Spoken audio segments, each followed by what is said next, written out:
Bismillahirrahmanirrahim. Assalamualaikum warahmatullahi wabarakatuh. Apa kabar anak ibu semua yang ada di rumah? Tentu dalam keadaan sehat walafiat. Amin, amin ya rabbal alamin. Baik, untuk hari ini kita masuk pelajaran berikutnya.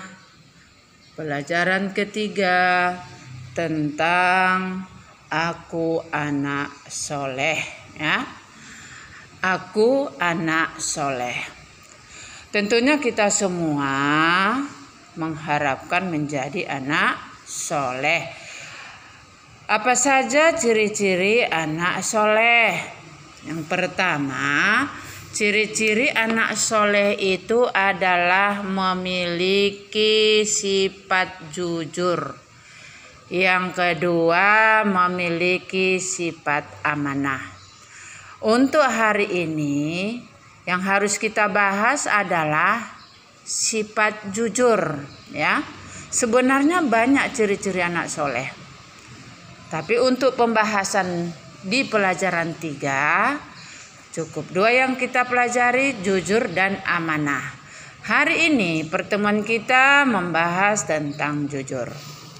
Baik, yang akan kita bahas pertama adalah pengertian daripada jujur. Yang kedua nanti adalah macam-macam jujur. Yang ketiga adalah manfaat jujur. Baik, kita mulai yang nomor 1, yaitu pengertian jujur. Kata jujur menurut bahasa adalah as-siddiqu, atau yang sering kita baca, sering kita dengar adalah siddiq. Apa artinya? Siddiq artinya benar, siddiq artinya nyata, siddiq berkata benar. Siddiq ini adalah salah satu sifat wajib yang dimiliki seorang rasul, ya. Selalu berkata benar, ya. Berbuat yang benar.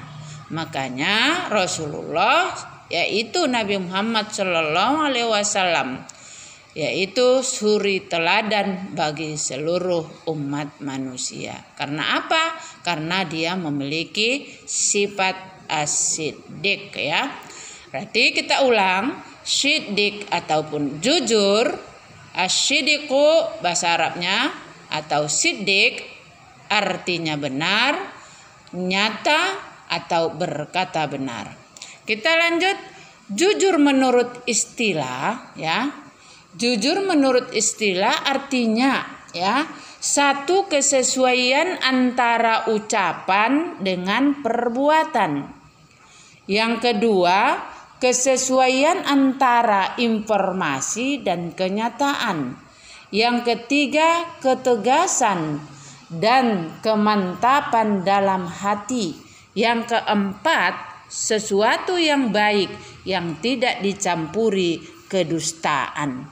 Inilah arti jujur menurut istilah, ya.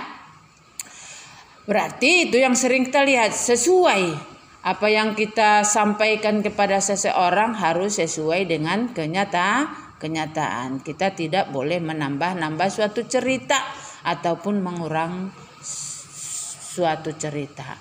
Kalau terjadi seperti itu berarti kita termasuk orang pembohong, bukan memiliki sifat jujur. Jadi kita ulangi lagi, jujur menurut istilah itu adalah sesuai antara ucapan dengan perbuatan. Kalau sebaliknya tidak sesuai, nanti masuklah kita kepada orang munafik, ya, tidak sesuai ucapan dengan perbuatan. Jadi harus sesuai, itu orang yang memiliki sifat jujur, sesuai dengan ucapan dan perbuatan. Kesesuaian antara informasi dengan kenyataan, ketegasan dan kemantapan di dalam hati, sesuatu yang baik tidak dicampuri dengan kedustaan. Baik, kita masuk ke nomor 2, macam-macam jujur. Macam-macam jujur itu ada 3. Pertama, jujur dalam niat, ya. Kita sudah berniat untuk sholat misalnya, ya. Niat kita itu sholat apa yang harus kita buat? Subuh, tetap niatnya subuh ya. Kalau kita tukar menjadi zuhur atau maghrib, berarti kejujuran kita tidak ada. Apalagi kalau masalah sholatnya tentu sudah batal atau tidak sah ya. Berarti jujur dalam hati. Yang kedua, jujur dalam perkataan yang disebut dengan lisan ya. Jujur dalam perkataan, tidak pernah berbohong. Itulah tadi yang nomor 1 pengertian jujur menurut istilah, kesesuaian antara ucapan ya dengan perbuatan. Yang ketiga, jujur dalam perbuatan ya. Misalnya jujur dalam perbuatan ini bisa jadi masalah sholat, sekalipun tidak ada orang melihat. Misalnya sholat zuhur 4 rakaat, kita buat menjadi 2 rakaat, berarti itu tidak jujur.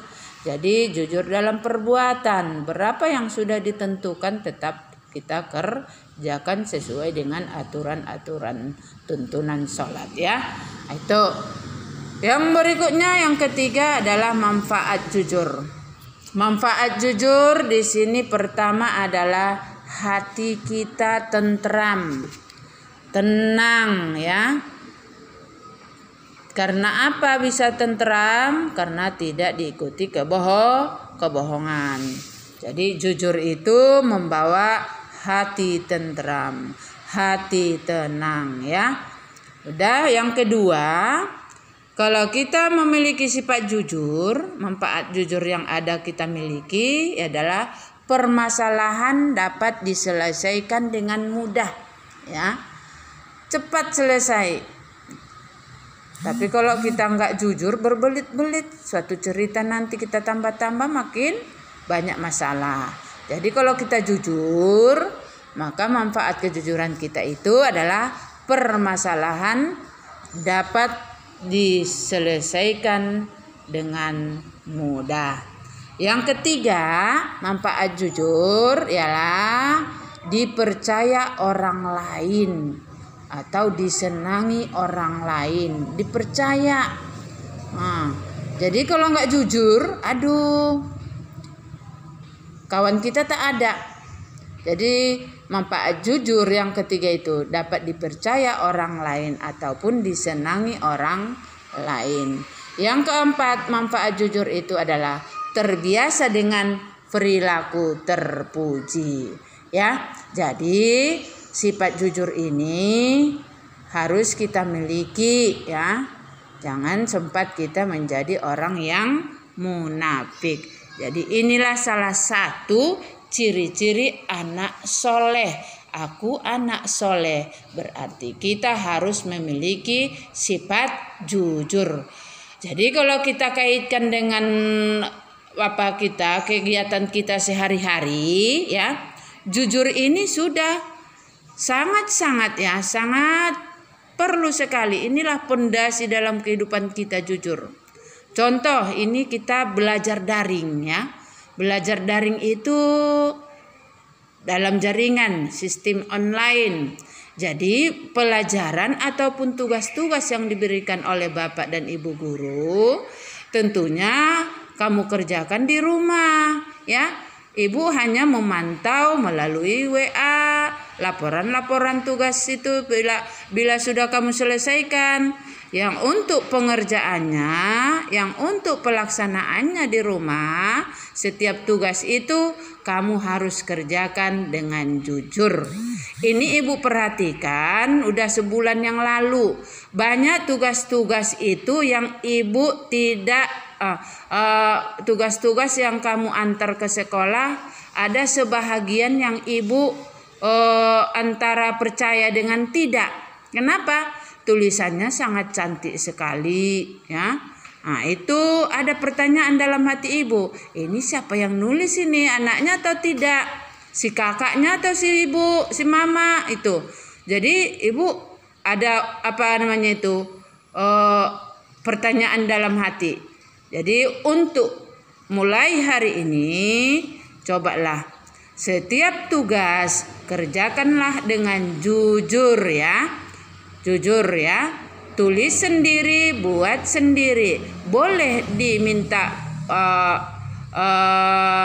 sama kakak untuk belajarnya boleh, tapi untuk menuliskannya tolong ditulis sendiri. Itu adalah salah satu kamu sudah memiliki sifat jujur. Dan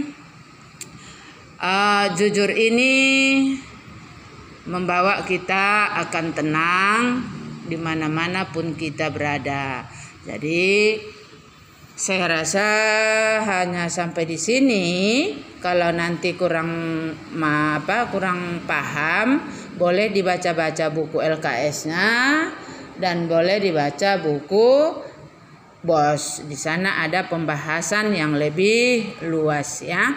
Karena kita daring di sini, kita hanya sampai cukupkan seperti ini. Tadi sudah kita buat daring karena jaringan tidak bagus, terputus. Akhirnya Ibu buat seperti ini video. Oke. Terima kasih atas perhatiannya. Mohon maaf atas segala kekurangan. Wabillahi taufik wal hidayah. Assalamualaikum warahmatullahi wabarakatuh.